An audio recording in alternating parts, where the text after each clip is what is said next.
My girlfriend broke up with me on my birthday over text. I just replied, okay. Then I found out she'd been seeing my coworker the whole time. I woke up on my 32nd birthday to the soft vibration of my phone on the nightstand. 7:42 a.m. The light from the screen made the room glow faintly blue. A text preview blinked at me before I even touched it. We need to break up. I've been thinking about this for a while. It was from Lena. For a second, my mind refused to process the words. I blinked. Read it again. And again. There was no typo, no confusion, no happy birthday at the end to soften it. Just those two short sentences, like a hammer drop. I typed one word back. Okay. Not out of coldness, but because I had no idea what else to say without sounding pathetic. Then I put the phone down, exhaled, and stared at the ceiling until the light outside turned gold. How we got here. Lena and I had been together for 3 years. We met at a friend's housewarming party, the kind of event where everyone brings overpriced wine and pretends to love board games. She laughed at something stupid I said about IKEA furniture instructions, and we somehow ended up talking on the balcony until midnight. Lena was smart, disarmingly smart. She worked as a UX designer, always thinking 5 steps ahead, always talking about emotional intelligence and communication. I liked that she seemed grounded, not dramatic, not clingy, not chaotic like my last relationship. We moved in together after a year. Our apartment was a clean, minimalistic space with warm lighting and too many plants. She said plants made her feel responsible for something alive. I thought that was sweet at first. Then I noticed that every time a plant died, she'd buy another one immediately, like she couldn't stand the empty space. Maybe that should have been my first red flag. The small cracks. It's funny how looking back, the warning signs were everywhere, but at the time, they just looked like quirks. Lena hated talking about problems directly. If I asked, "Are you upset?" she'd say, "No, I'm fine." In that particular tone that meant yes, and you should know why. She had a way of withdrawing affection, quiet punishments that lasted just long enough for me to question my own memory.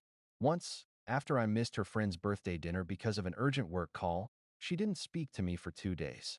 When I finally asked why, she just smiled and said, "I just needed space." You always need to control the narrative, don't you? I started keeping mental notes. I didn't fight back, I just recorded. Patterns, phrases, emotional temperature. Still, I loved her. Or, more accurately, I loved the idea of us. How we looked together, how we planned trips, the life we were supposedly building. And when things were good, they were very good. Shared morning coffee, movie nights, inside jokes. Enough to keep me invested.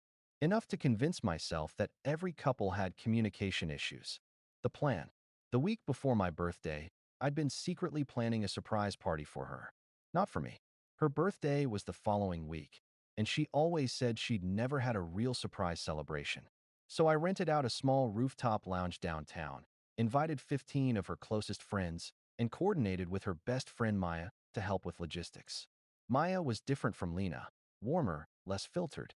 She was the kind of person who asked, "How are you really?" and actually meant it. I'd always liked her, in a quiet, unspoken way that I buried out of respect for Lena.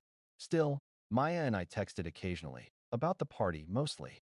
She was excited about it, sending me mood boards and playlists. The night before my birthday, I'd stayed up late making a custom photo book for Lena, highlights from our 3 years together. I even printed out the first message she'd ever sent me. I remember thinking, she's going to cry when she sees this. And then, 8 hours later, I woke up to her breakup text.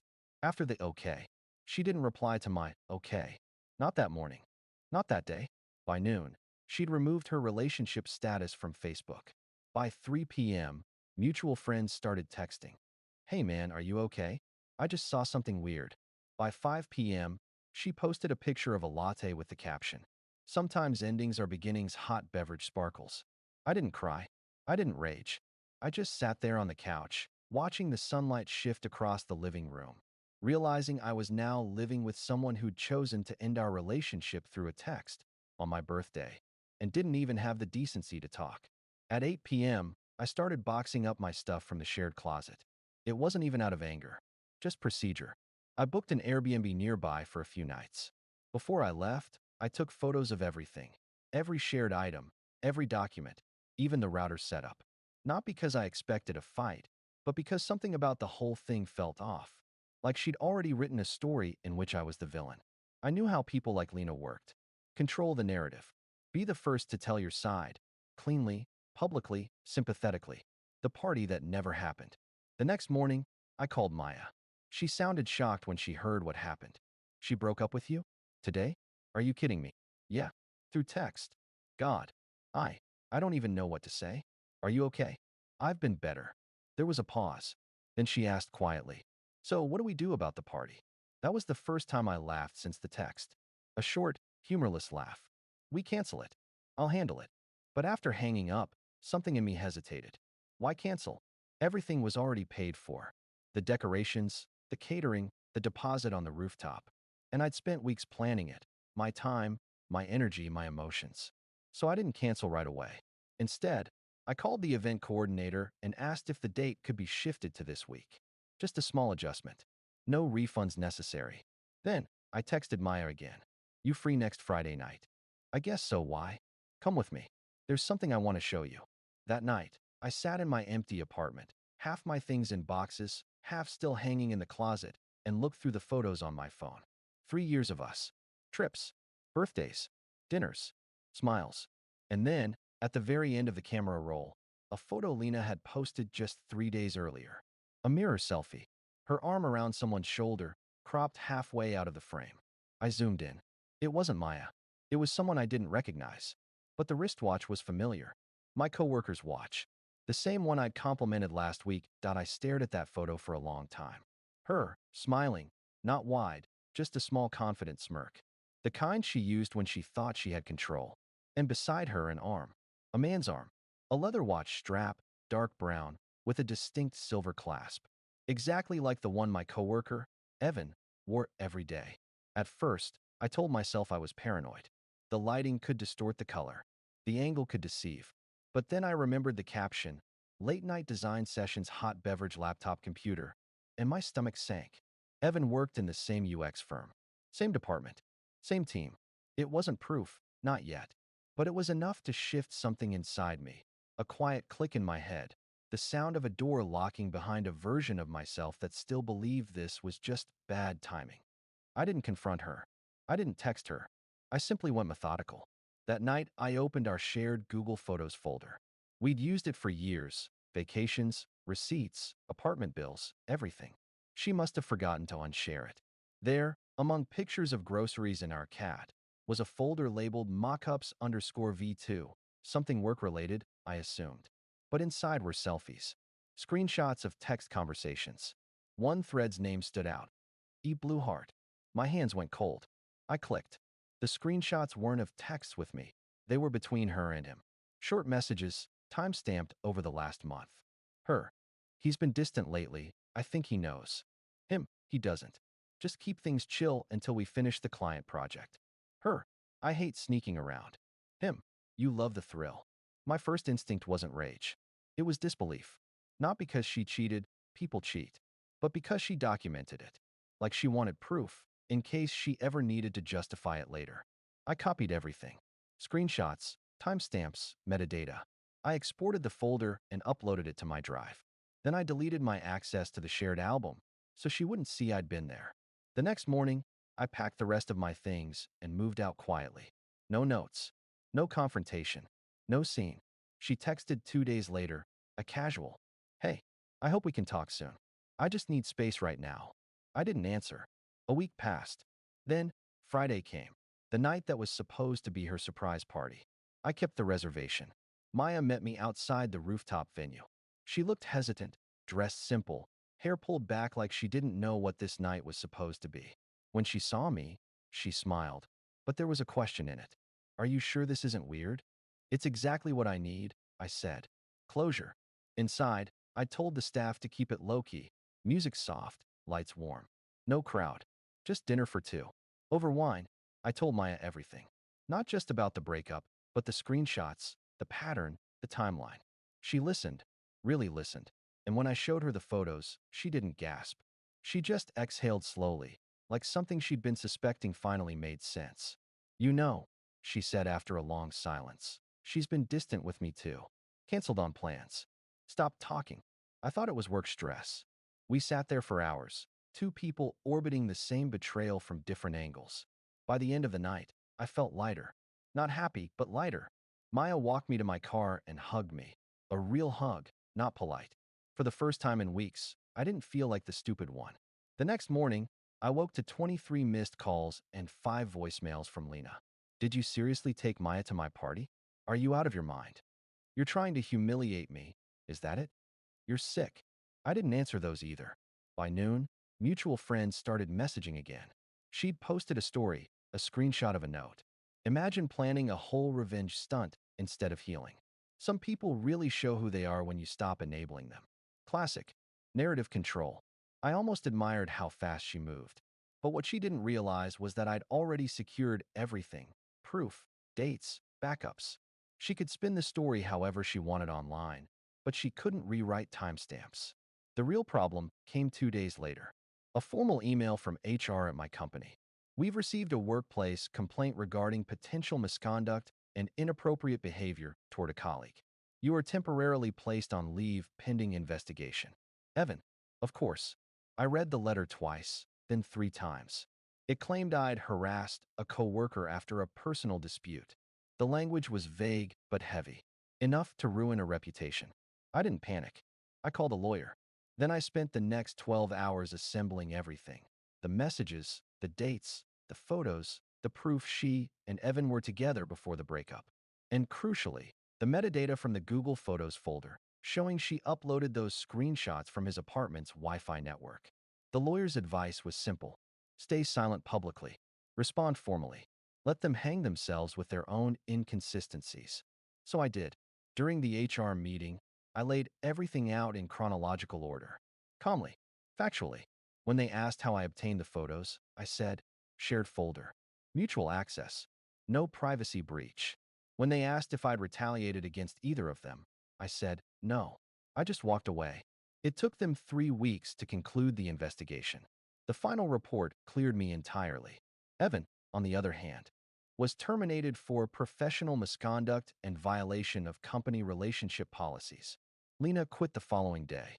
People in the office whispered, but I kept my head down. I never gloated.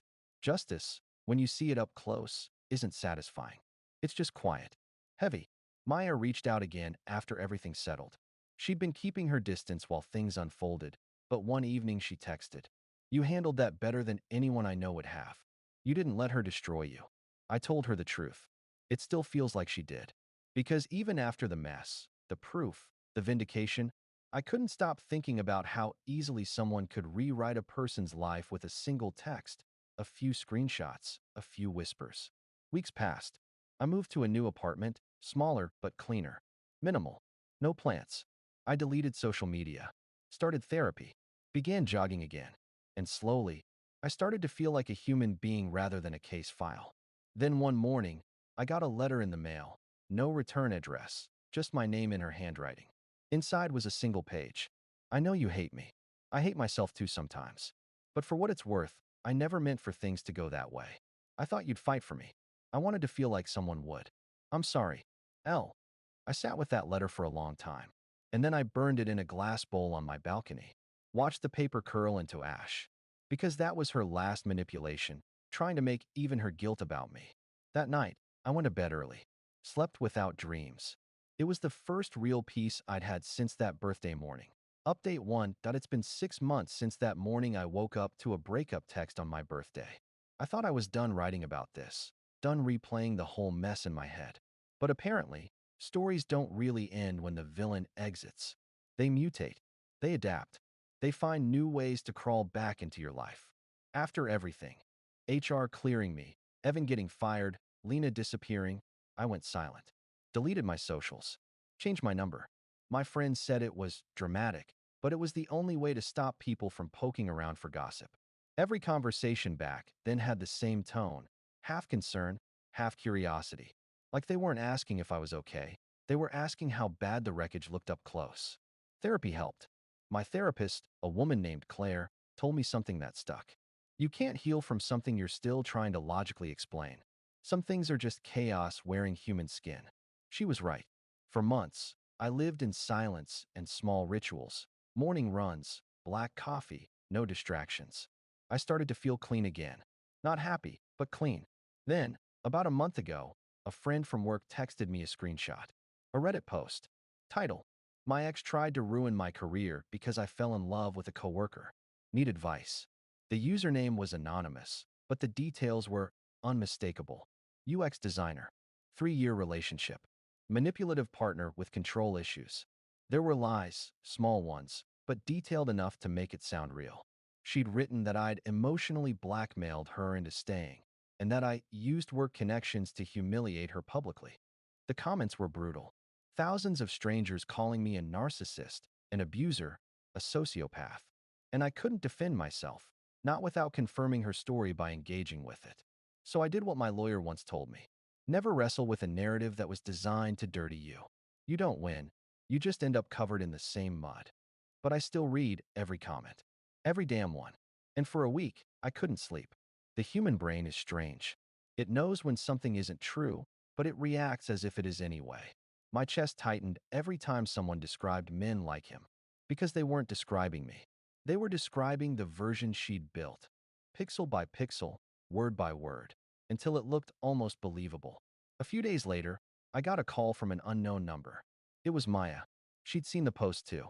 Apparently, Lena had reached out to her recently, apologized for everything, and said she wanted to clear the air. Maya sounded conflicted. She says she's changed, that she's in therapy, that she just wants closure with you. I laughed quietly. Closure's just what people ask for when they want to reopen the wound on their own terms. Maya didn't argue. She just said she wanted to give me a heads up, because Lena had mentioned telling her side publicly if I kept pretending she never existed. That phrase stuck with me. Pretending she never existed. That's what she couldn't stand. Not the breakup, not the fallout, but the fact that I'd simply moved on without her. People like Lena feed on narrative. And silence, to them, feels like starvation. 2 weeks later, I received an email from an online magazine, one of those digital lifestyle outlets that publish modern relationship stories. They were fact-checking an anonymous submission that sounded eerily familiar. The writer claimed she'd been professionally sabotaged by an ex after ending a long-term relationship. The editor said they just wanted to offer me a chance to comment. I didn't. Instead, I forwarded the email to my lawyer. He wrote them a firm, clean paragraph about defamation and the legal implications of publishing unverifiable claims. The story never ran. But the damage wasn't in publication, it was in the attempt. It meant she was still thinking about me, still rewriting, still performing. I wish I could say I didn't care anymore, that I detached, meditated, healed. But healing isn't linear. Some days I wake up fine. Some nights I still dream about her standing in our old kitchen, pretending to be confused about why I look so angry. It's like my brain keeps replaying the unsaid, the version where she looks up from her phone that morning, laughs, and says, "Just kidding. Happy birthday." I started writing again, not online, just in a notebook. It's mostly lists. Things I didn't notice. Things I ignored. Things I'll never ignore again. One of those things, people who keep score in love. That was Lena's favorite habit. Every argument came with a ledger. She remembered every late text, every forgotten chore, every tone. It wasn't about justice, it was about control. And I used to think love meant being patient while someone learned how to love you back. Now I know patience without boundaries just looks like permission. Maya and I still talk. Carefully. We met for coffee recently, the first time since everything. It wasn't romantic, just quiet. She told me Lena had moved to another city, started freelancing, posted some healing journey photos on Instagram. Apparently, she's in some new relationship now. When Maya said that, I felt nothing. No jealousy, no satisfaction, just a faint ache where empathy used to live. Before we left, she asked, "Do you ever miss her?" I thought about it honestly. No, but sometimes I miss who I thought she was. That's the thing no one warns you about. You don't grieve the liar. You grieve the illusion you built with them. And the hardest part is realizing you were the co-author of that illusion all along. It's been 6 months. I've got a new apartment, new friends, a quieter mind. I started volunteering at a local shelter on weekends, fixing things, small repairs, maintenance. It helps to touch something real, physical, something that doesn't lie back.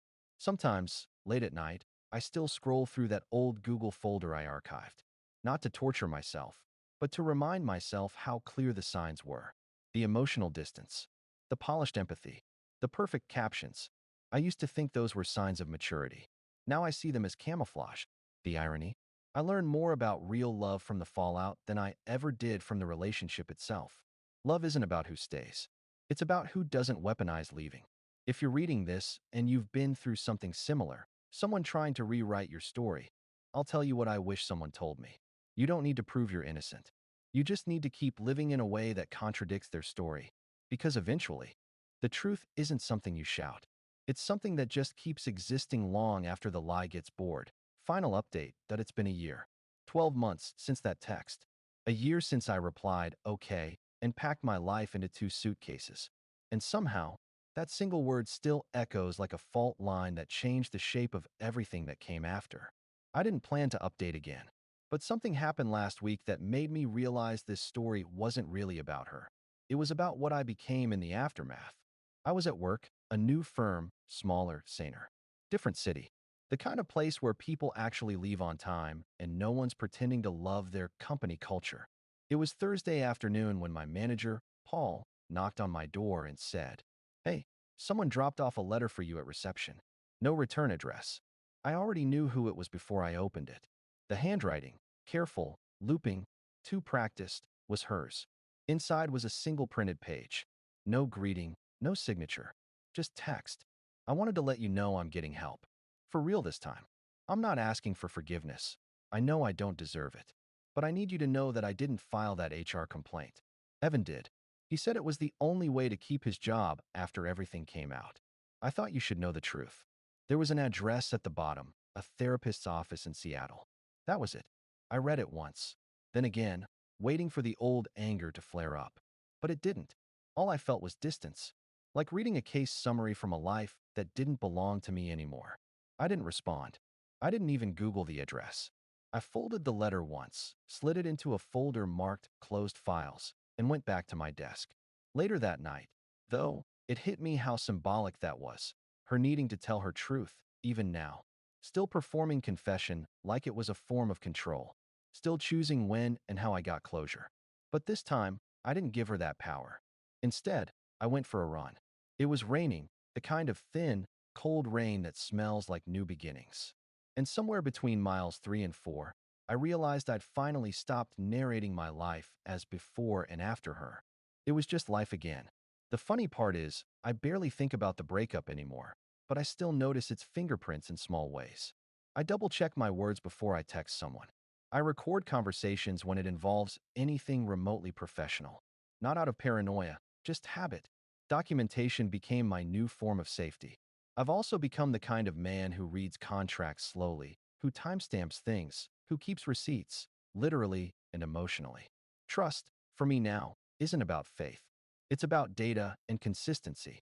Some people might call that cold. I call it surviving. Maya and I stayed in touch for a while. We saw each other maybe 3, 4 times, long walks, coffee, quiet evenings where nothing needed to be said. She was there during the worst parts, and I'll always respect her for that.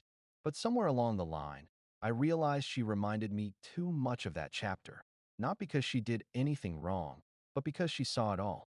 And sometimes you need to rebuild in front of someone who doesn't already know your ruins. We drifted naturally. No goodbyes, no tension, just life happening at different speeds. About 6 months ago, I started dating again. Her name's Nora. We met through a volunteer project. She teaches digital literacy classes to seniors. She doesn't play games, doesn't overanalyze texts, doesn't disappear for days to process emotions. She just shows up, consistently, calmly, every time.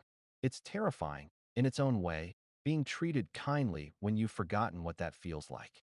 The first time she asked me, "What do you need from me when you're upset?" I almost laughed, because no one had ever asked me that before without an agenda behind it. She wasn't trying to manage me. She was trying to understand me. That difference is everything. When I told her, months later, a simplified version of what happened with Lena, she didn't pity me. She just said, "That sounds exhausting. I'm glad you're out of it." And that was it. No probing, no fascination with the drama. Just a sentence that closed the door on it completely. It felt healthy. Foreign, but healthy. A few weeks ago, I deleted the archived folder, the screenshots, the metadata, the backups. For a year, I'd kept them as proof, like a safety net in case someone ever tried to twist the story again.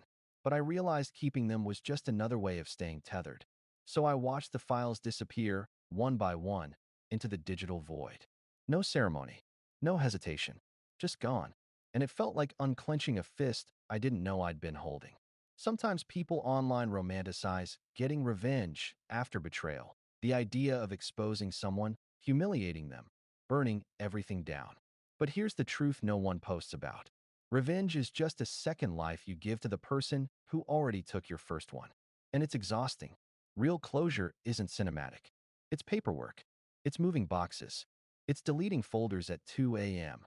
It's finally hearing your own thoughts in a room that doesn't echo with their voice. It's realizing that justice doesn't always feel good. It just feels quiet. Last weekend, I went out with Nora and some friends to a small lake north of the city. It was early morning, mist still hanging low over the water. Everyone was laughing, passing around thermoses of coffee, and I remember thinking, this is the kind of peace that doesn't announce itself. It just exists. At one point, my phone buzzed. An unknown number again. Seattle area code. I didn't even open it. Just slid it face down on the picnic table and kept watching the water ripple. That, I think, is what real moving on looks like. Not deleting the past, but choosing not to answer when it calls. It took me a year to understand what that "okay" text really meant that morning. Back then, it sounded like surrender. Now I see it was the first boundary I ever set. The first moment I refused to participate in someone else's chaos. I don't hate Lena anymore. I don't forgive her either. I just release her. Because forgiveness isn't always about saying, it's fine. Sometimes it's about saying, it happened, and it's over. That's the truth I live with now. That people can destroy parts of you and still not be villains in their own stories. That love can be real and still end in manipulation. That justice can come quietly, without applause. And that sometimes the bravest thing you can do is nothing. Just breathe. Move forward. And when the past texts you on your birthday, just reply, okay, and mean it this time.